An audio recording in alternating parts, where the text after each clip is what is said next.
Bismillahirrahmanirrahim. Assalamualaikum warahmatullahi wabarakatuh. Alhamdulillahirrabbilalamin. Wassalatu wassalamu ala asyrafil anbiya'i wal mursalin wa ala alihi wa sahbihi ajma'in. Qala rabbi shrah li sadri wa yassir li amri wahlul 'uqdatam min lisani yafqahu qawli, amma ba'd. Hadirin dan hadirat sekalian, pertamanya kita merafakkan kesyukuran kepada Allah SWT dengan limpah kurnianya, dengan inayahnya dapat lagi kita berada di 10 Ramadan terakhir, yang mana fasa-fasa terakhir ini, iaitu 10 Ramadan terakhir ini, kita dijanjikan dengan pengampunan, dengan pembebasan daripada api neraka. Hadirin dan hadirat sekalian, di meja-meja penceramah, di pentazkirah, di 10 Ramadan terakhir ini, maka akan berlegar kisah-kisah kelebihan berkaitan dengan Lailatul Qadar. Jadi pada hari ini saya tidaklah berhajat untuk mengulas perkara tersebut. Namun saya ingin berkongsi berkaitan dengan bagaimana kita nak mempersiapkan diri. Hari ini merupakan hari yang ke-21. Kita ada lagi 9 ataupun 8. Barangkali 10 hari, kita tak tahu. Masih lagi menjadi tanda tanya berkaitan dengan tarikh penetapan Idul Fitri. Namun 10 Ramadan terakhir ini akan kita hadapi insya-Allah, dan bagaimana kita nak menghadapi, bagaimana kita usaha kita dalam nak mempertingkatkan lagi amalan serta kualiti diri kita di masa-masa terakhir ini. Jadi suka untuk saya berkongsi sedikit perkongsian daripada kitab Al-Khittah Al-Barakah li Zinnafsi Tawaqah, yang mana pengarang kitab ini berkongsi 7 tips bagaimana kita nak mempersiapkan diri, memperbaiki diri serta mengistiqomahkan diri kita dalam melakukan amal ibadat. Terutamanya kita di 10 fasa terakhir ini, tak bolehlah kita slow. Speed kita sama seperti 20 hari yang lepas. Speed kita itu perlulah lebih, dan kita perlu tingkatkan lagi, tidak sama seperti hari-hari yang sebelum ini. Jadi antara 7 itu, yang pertama adalah musyaratah. Kalau kita perasan musyaratah, kita dengar pun macam bunyi Melayu sikit, iaitu syarat. Yang mana pertama ni adalah kita meletakkan syarat. Barangkali di 10 akhir Ramadan ini, kita dalam usaha nak mempertingkatkan amalan kita itu, maka kita perlu meletakkan syarat-syarat yang mana membolehkan kita untuk mempertingkatkan amalan, menjaga kualiti amalan kita itu.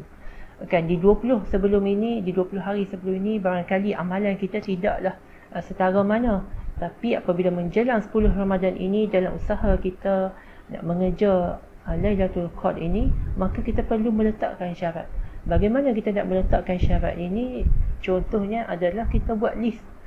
Kan, kita buat list 10 Ramadan terakhir. Yang pertamanya kita buatlah nak mempertingkatkan bacaan Al-Quran sehari 2 juzuk contohnya. Yang kedua, saya nak solat berjemaah 5 waktu sehari. Mungkin sebelum ni 3 kali ke kan, 3 kali solat sahaja kita berjemaah, tapi di akhir Ramadan ini nak meningkatkan lagi dengan 5 kali jemaah sehari. Saya nak menginfak, nak bersedekah kepada fakir miskin, nak bagi makan kepada asnaf dan sebagainya. Setiap malam kalau boleh nak iktikaf di dalam masjid.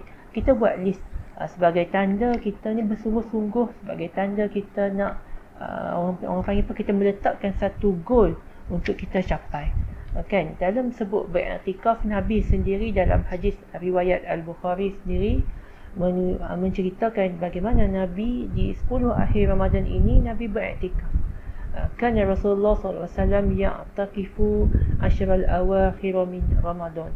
Mana Nabi di akhir Ramadan ini Nabi beriktikaf di masjid sebagai satu usaha untuk mempertingkatkan diri, muhasabah diri, dan juga meningkatkan amalan.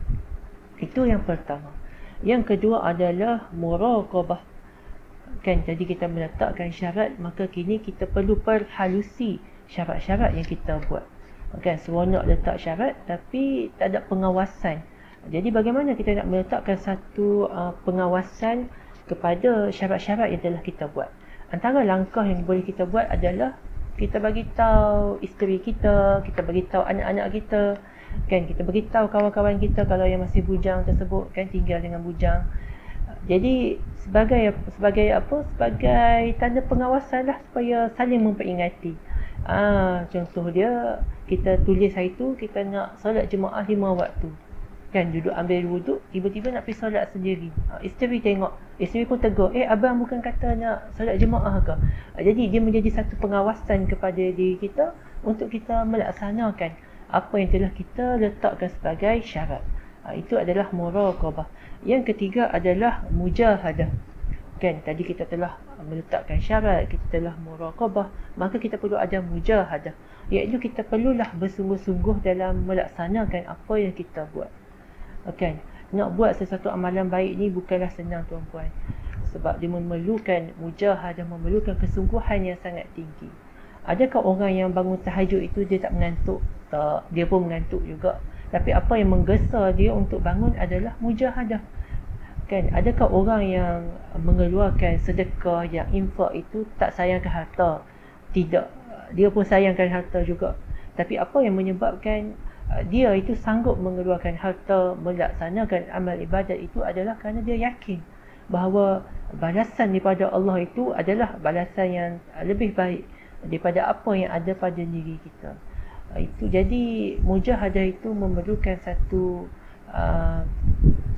pressure kepada diri kita itu melawan hawa nafsu agar apa yang kita laksanakan itu menjadikan ia sebagai satu batu loncatan ke arah kita nak perbaiki diri kita.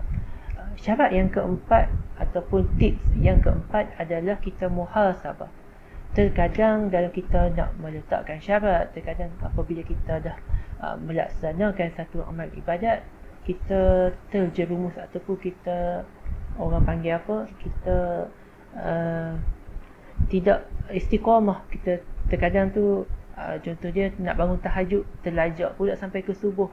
Kan, nak solat berjemaah terkadang tidak sibuk, maka tidak dapat memenuhi 5 kali sehari tersebut.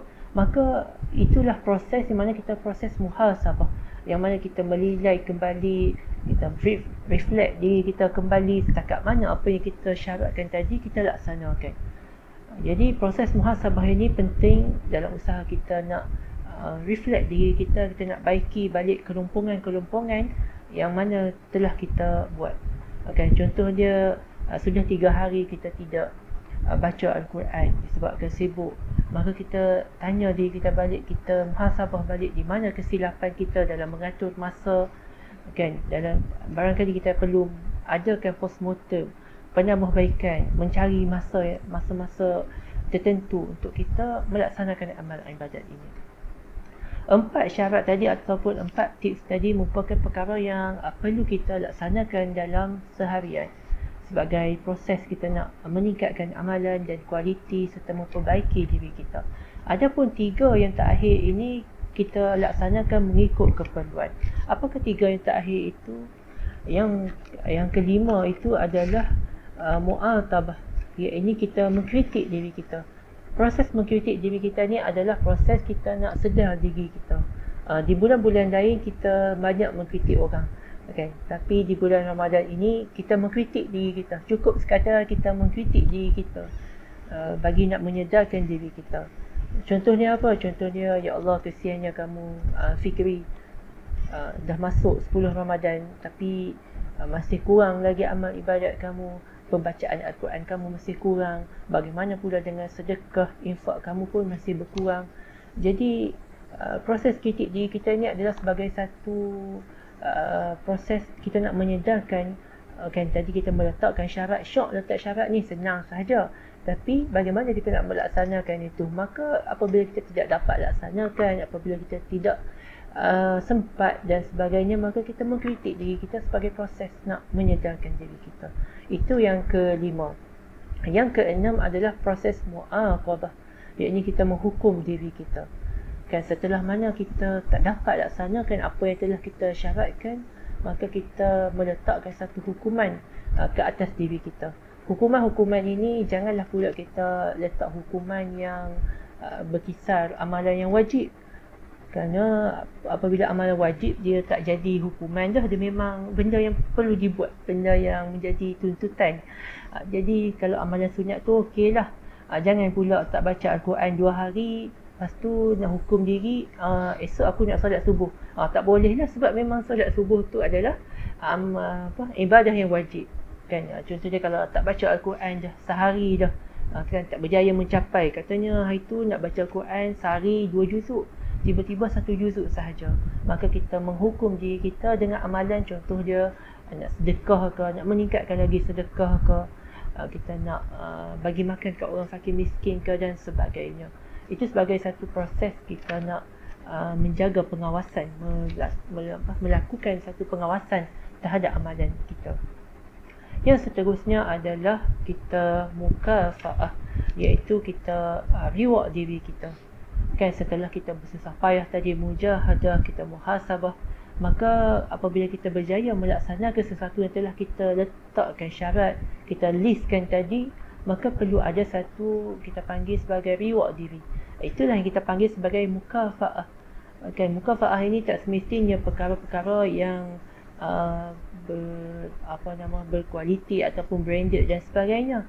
Cukuplah sekadar buat diri kita rasa happy, buat diri kita rasa bahagia dan sebagainya. Contohnya kita ajak anak kita, kan, jom Ahmad kita pergi ke pasar malam, ikut abah ke pasar malam hari ni. Buat apa abah?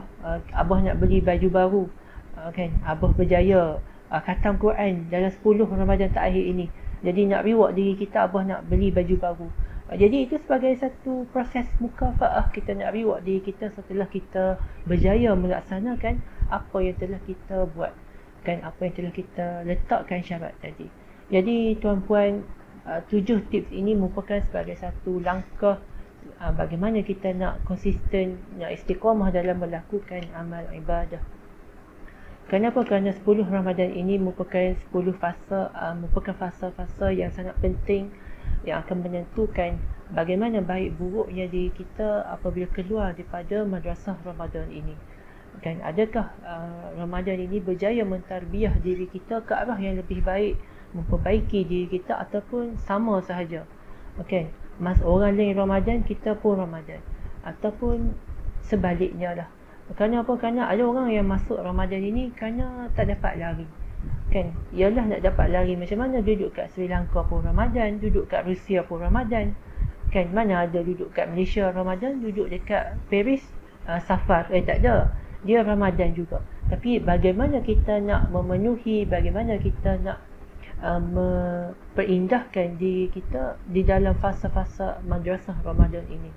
Jadi sekadar itu saja, yang baik datang daripada Allah, yang kurang merupakan salah saya sendiri. Jadi sekadar itu saja. Assalamualaikum warahmatullahi wabarakatuh.